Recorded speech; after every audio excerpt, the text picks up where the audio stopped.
कबीर संगत साध की तो साहिब आवे याद, लेखे में सोई घड़ी बाकी दिन बर्बाद।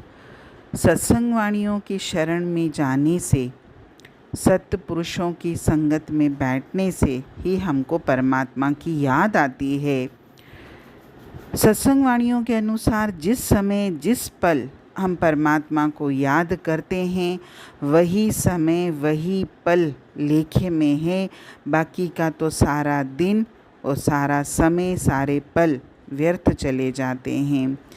चाहे इंसान ये समझता है कि मैं अत्यधिक योग्य हूँ, गुणवान हूँ, निपुण बन गया हूँ, धनवान बन गया हूँ, मैंने तो बहुत सारी डिग्रियाँ हासिल कर ली हैं, लेकिन सत्संग वाणियों की दृष्टि में ये डिग्रियां या ये सारा धन किसी काम का नहीं है।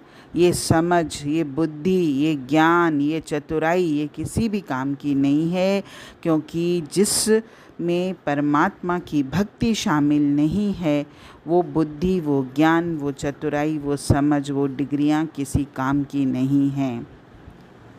सत्संग वाणियाँ सदैव मनुष्य को ये चेतावनी देती हैं कि अगर इंसान ने जीवन में कुछ प्राप्त करना है, तो अपने जीवन से कुछ लाभ उठाना है, तो केवल और केवल परमात्मा की भजन भक्ति से ही लाभ मिल सकता है। बाकी संसार में आपने जो भी कमाया है वो किसी काम का नहीं है। और भजन सिमरन, भजन भक्ति, सत्संग ये तभी हो सकता है जब इंसान संसार के ख्यालों को छोड़ दे, इस शरीर का भी ख्याल छोड़ दे। तभी इंसान सच्ची भक्ति को प्राप्त कर सकता है और तभी उसका परमात्मा की भक्ति में मन लगता है और उसका इस संसार में आने का मकसद भी हल होता है। इसलिए हर इंसान का पहला कर्तव्य ये है कि इस मनुष्य तन को पाकर सत्संग वाणियों की शरण में जाए, सत्य पुरुषों का, संत महात्माओं का संग करे, और यही इसका सबसे ज़रूरी काम है। जब हमें सत्पुरुषों की संगत मिल जाती है, हमें सत्संग वाणियों की शरण मिल जाती है, हम सत्संग वाणियों से जुड़ जाते हैं, तो समझिए आपका जीवन का हर बिगड़ा हुआ काम संवर गया। आपकी सारी असफलताएं सफलताओं में बदल गईं।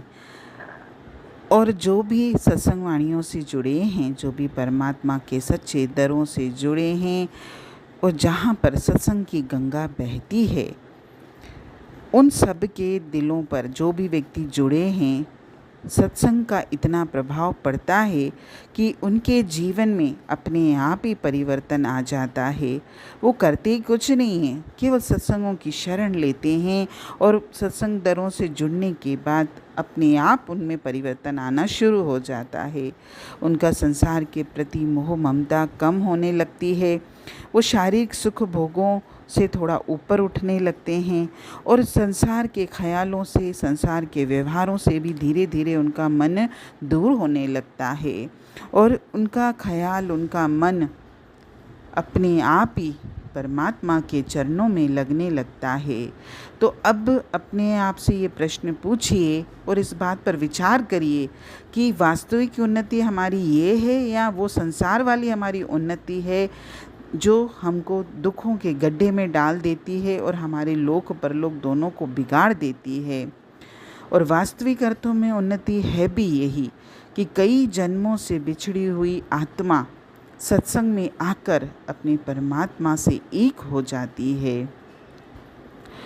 अगर दुनिया में हम किसी मार्केट में ही जाते हैं तो हमारा क्या ख्याल होता है, मार्केट में हम जाते ही शॉपिंग के लिए हैं, जैसे हम मार्केट गए तो अपने आप ही हमारे अंदर ये विचार आता है कि मुझे अपने शारीरिक सुख सुविधा के सामान लेने हैं, और वहाँ पे हम खरीदते भी हैं अपने ऐशो आराम के, सुख सुविधा के सामान, इच्छाओं के सामान, आवश्यकताओं के सामान सब खरीदते हैं। और इसी तरह जब हम परमात्मा के दरबारों में पहुँचते हैं, जब हम सत्संगों की शरण में जाते हैं, तब हमारे मन में भी अपने आप ये विचार आता है कि हम परमात्मा के नाम की कमाई करें, और यही सही उन्नति है, यही वास्तविक उन्नति है, और यही चीज़ हमारे साथ इस संसार से जाएगी। बाकी तो हम अपने साथ इस संसार से कुछ भी लेकर नहीं जाएंगे। हम खाली हाथ आए हैं, खाली हाथ ही जाएंगे। लेकिन हमने अपने इस मनुष्य जन्म में अगर परमात्मा के नाम की कमाई किए तो वो तो हमारे साथ ज़रूर जाएगी। हरि ओम।